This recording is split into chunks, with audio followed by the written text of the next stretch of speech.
नमस्कार दोस्तों, एक बार फिर से स्वागत है आपका हमारे इस एजुकेशन चैनल पारगी सर के अंदर। आज हम फिर से 10 प्रश्नों को हल करेंगे। यह बहुत ही महत्वपूर्ण प्रश्न है, पिछले एग्ज़ामों के अंदर आए हुए हैं, आरपीएससी के द्वारा पूछे गए, इसलिए आप लोग ध्यान से इन सवालों को सुनिएगा और नोट भी करिएगा। आगे भी इससे संबंधित सवाल आ सकते हैं परीक्षा के अंदर। तो चलिए शुरू करते हैं हम हमारा आज का पहला सवाल है, निम्नलिखित में से कौन सा समीकरण सकल राजकोषीय घाटे के सूत्र को दर्शाता है। इसको हल करने के लिए हमें पहले ये देखना होगा कि राजकोषीय घाटा होता क्या है।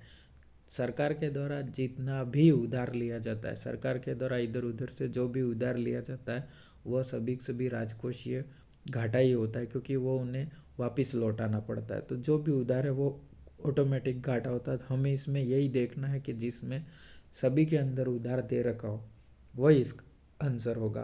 पहले के अंदर प्राथमिक घाटा प्लस विदेश से प्राप्त शुद्ध उधार। सकल राजकोषीय घाटे के अंदर प्राथमिक घाटा नहीं आएगा। कुल राजस्व प्राप्ति या कोई राजस्व घाटा नहीं होता है। पूंजी व्यय खर्च की जाती है, ये भी राजस्व घाटे के अंदर नहीं आती है। शुद्ध घरेलू उधार, आरबीआई से उधार और विदेशी उधार, डी होता है वह बिल्कुल राइट आंसर है। एक वित्तीय वर्ष में सरकार के द्वारा सृजित कुल देयताओं को राजकोषीय घाटा कहा जाता है। एक वित्तीय वर्ष में सरकार को जो भी देना होता है वह राजकोषीय घाटे के अंदर आता है। राजकोषीय घाटे का सूत्र होता है शुद्ध घरेलू उधार प्लस आरबीआई से उधार प्लस विदेशी उधार। इसके साथ बढ़ते हैं हम अपने अगले क्वेश्चन की ओर। निम्नलिखित में से कौन सी लोक वस्तु पब्लिक गुड नहीं है। पब्लिक गुड या लोक वस्तु, पब्लिक गुड, सार्वजनिक संपत्ति जो सरकार की संपत्ति होती है, वैसे वो सब सारे देश की संपत्ति होती है, वही पब्लिक गुड कहलाता है। सरकारी प्रशासन सबके लिए होता है, राष्ट्रीय सुरक्षा भी सबके लिए होती है, सड़कें भी सबके लिए होती है, इसलिए उपयुक्त सभी डी आंसर है वो राइट होगा इसके अंदर। अर्थशास्त्र में लोक वस्तु से तात्पर्य उस वस्तु या सेवा से जो समाज के सभी सदस्यों को उपलब्ध कराई जाती है। आमतौर पर इन सेवाओं को सरकार के द्वारा प्रशासित किया जाता है और कराधान के माध्यम से सामूहिक रूप से भुगतान किया जाता है, जैसे सरकारी प्रशासन, राष्ट्रीय सुरक्षा, सड़कें आदि। इसके बाद बढ़ते हैं हम अपने अगले क्वेश्चन की ओर। इंदिरा गांधी शहरी रोजगार गारंटी योजना के संबंध में निम्नलिखित कथनों पर विचार कीजिए। यह शहरी इलाकों में निवास करने वाले परिवारों को 125 दिवसों के प्रतिवर्ष रोजगार की गारंटी देता है। पहला कथन बिल्कुल राइट है। दूसरा कथन है पंजीकरण के बाद पात्र अभ्यर्थी को 30 दिवसों में रोजगार उपलब्ध कराया जाता है। इसमें कथन राइट है, लेकिन इसमें जो 30 दिवस दे रखा है वो बिल्कुल गलत है, इसलिए ये गलत हो गया। 15 दिवस के अंदर रोजगार उपलब्ध कराया जाता है, इसलिए पहला कथन राइट है और दूसरा गलत है। हमारे को इसमें सही कौन सा है वह बताना है, तो पहला कथन सही है, इसलिए इसका आंसर डी होगा, वह बिल्कुल राइट होगा। डी है वह आंसर राइट होगा। इंदिरा गांधी शहरी रोजगार गारंटी योजना का मुख्य उद्देश्य शहरी क्षेत्र में निवास कर रहे जरूरतमंद परिवारों के 18 से 20 वर्ष के आयु के व्यक्तियों को रोजगार उपलब्ध करवाना है, वित्तीय सहायता प्रदान करना है।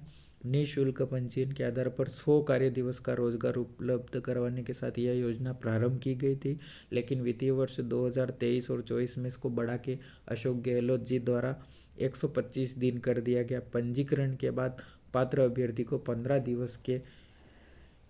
दिवसों के अंदर रोजगार उपलब्ध करवाया जाता है। इसी के साथ बढ़ते हैं हम अपने अगले क्वेश्चन की ओर।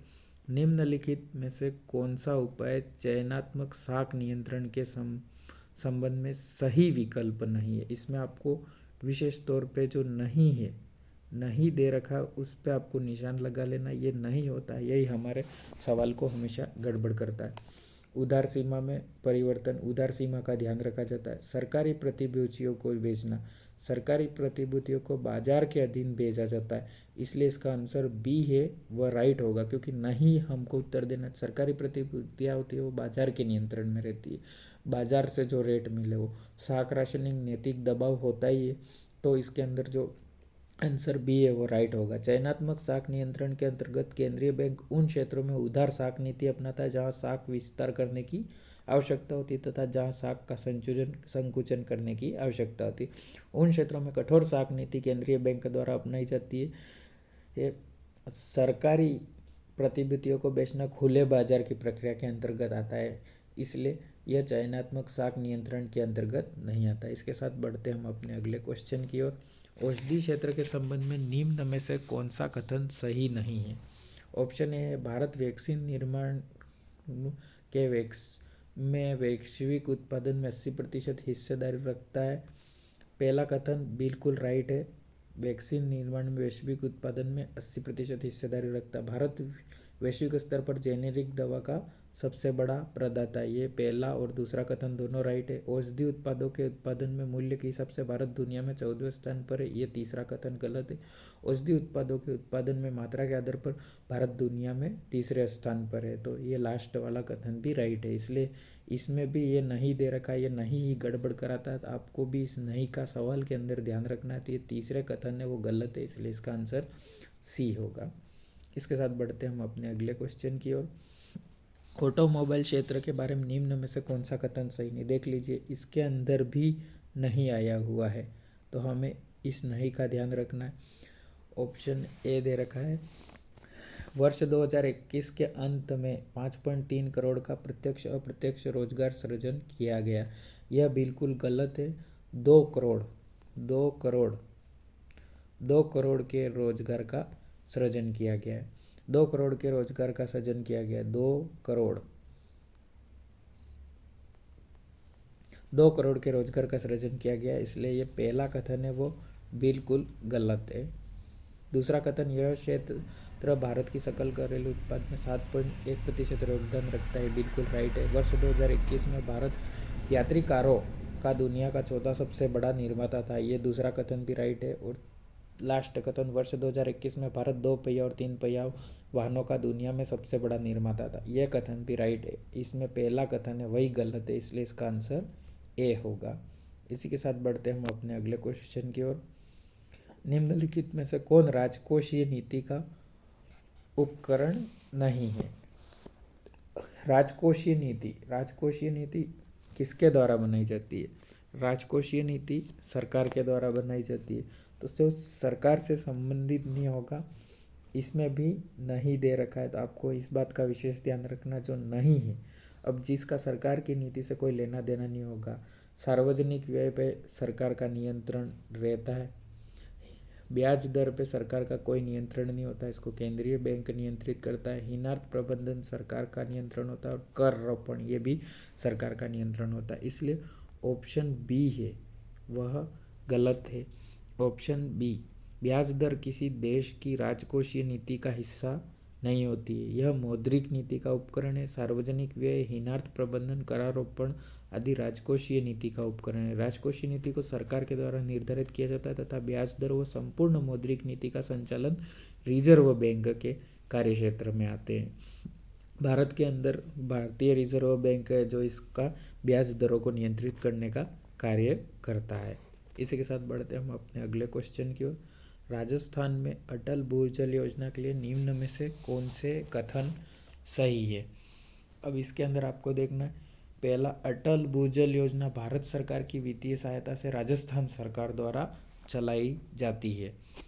यह योजना केंद्र सरकार के द्वारा ही चलाई जाती है, राजस्थान सरकार के द्वारा नहीं चलाई जाती है। दूसरी बात, इस योजना में भारत सरकार और विश्व बैंक की 50-50% साझेदारी है। इसमें राजस्थान सरकार की कोई साझेदारी नहीं है, इसलिए पहला कथन बिल्कुल गलत है। दूसरा कथन, इस योजना का फोकस भूजल प्रबंधन में सुधार करना व इसके गिरते हुए स्तर को रोकना है, तो दूसरा कथन है वो बिल्कुल राइट है। इसलिए इसमें ऑप्शन बी केवल 2 सही है, वह राइट होगा। इसके साथ बढ़ते हम अगले क्वेश्चन की ओर अपने। राजस्थान राज्य राजमार्ग विकास कार्यक्रम द्वितीय परियोजना के अंतर्गत 801 किलोमीटर लंबाई के 11 राजमार्गों को का वित्त पोषण किस एजेंसी के द्वारा किया गया? Option A NABARD, option B भारतीय राष्ट्रीय राजमार्ग प्राधिकरण, ऑप्शन सी विश्व बैंक, ऑप्शन डी एशियाई विकास बैंक। तो 801 किलोमीटर लंबे 11 राजमार्गों का वित्त पोषण विश्व बैंक के द्वारा किया गया, इसलिए इसमें ऑप्शन सी है वह राइट है। यह परियोजना विश्व बैंक के द्वारा वित्त पोषित है। इस परियोजना का उद्देश्य राजस्थान राज्य के चयनित राजमार्गों पर यातायात प्रवाह में सुधार करना एवं राज्य राजमार्गों के बेहतर प्रबंधन के लिए क्षमता का निर्माण करना है। इसके अंतर्गत 801 किलोमीटर लंबाई के राजमार्गों का मध्यम या 2 लेन में बढ़ाया जाना या उनका उन्नयन करना, राजस्थान राजमार्ग प्राधिकरण के संचालन की व्यवस्था, संस्थागत मजबूती, सड़क सुरक्षा, परियोजना प्रबंधन आदि सब शामिल हैं। इसी के साथ बढ़ते हम अपने अंतिम क्वेश्चन की ओर। राजस्थान में ऊर्जा संरक्षण दिवस कब मनाया जाता है? सभी जानते हैं 14 दिसंबर को मनाया जाता है। प्रतिवर्ष 14 दिसंबर को राष्ट्रीय ऊर्जा संरक्षण दिवस मनाया जाता है। ऊर्जा दक्षता ब्यूरो द्वारा इस दिवस का आयोजन ऊर्जा की क्षमता व संरक्षण में भारत की उपलब्धियों को प्रदर्शित करने के लिए किया जाता है। पर्यावरण संरक्षण व ऊर्जा बचत का संदेश देने के लिए भारत सहित विश्व के कई देशों में प्रति वर्ष 26 मार्च को अर्थ ओवर डे मनाया जाता है, जिसके तहत रात को 8:30 से लेकर 9:30 बजे 1 घंटा बिजली की कटौती कर दी जाती है। भारत इस अभियान से वर्ष 2009 में जुड़ा था। वैसे भारत के लोग तो 1 घंटा बिजली कटौती होने से सरकार से नफरत करने लग जाते, लेकिन 1 घंटा पूरे भारत देश के अंदर अगर बिजली बंद रहती है तो आप सोच के देखिए कितनी बिजली की बचत होती होगी। 1 घंटा पूरे देश के अंदर बिजली का उपयोग नहीं होना अपने आप में बहुत बड़ी बात होती है। इसी के साथ हमारे 10 क्वेश्चन पूरे बने रहिएगा दोस्तों हमारे इस एजुकेशन चैनल पारगी सर के साथ। और भी आगे आने वाले समय में हमारे द्वारा geography, history, art and culture, economics आदि सभी की क्लासें डाली जाएगी। अभी वर्तमान में 20-22 दिन तक ये महत्वपूर्ण प्रश्नों को हल किया जाएगा। इसके बाद एक एक क्लासें डाली जाएगी, साइंस की भी क्लासें डाली जाएगी और गणित की भी क्लासें डाली जाएगी। धन्यवाद दोस्तों, बने रहिएगा हमारे चैनल के साथ। पारगी सर, आपने अगर इस चैनल को सब्सक्राइब नहीं किया है तो अपनी इस एजुकेशन की जानकारी के लिए इस चैनल को सब्सक्राइब कर लीजिएगा। धन्यवाद।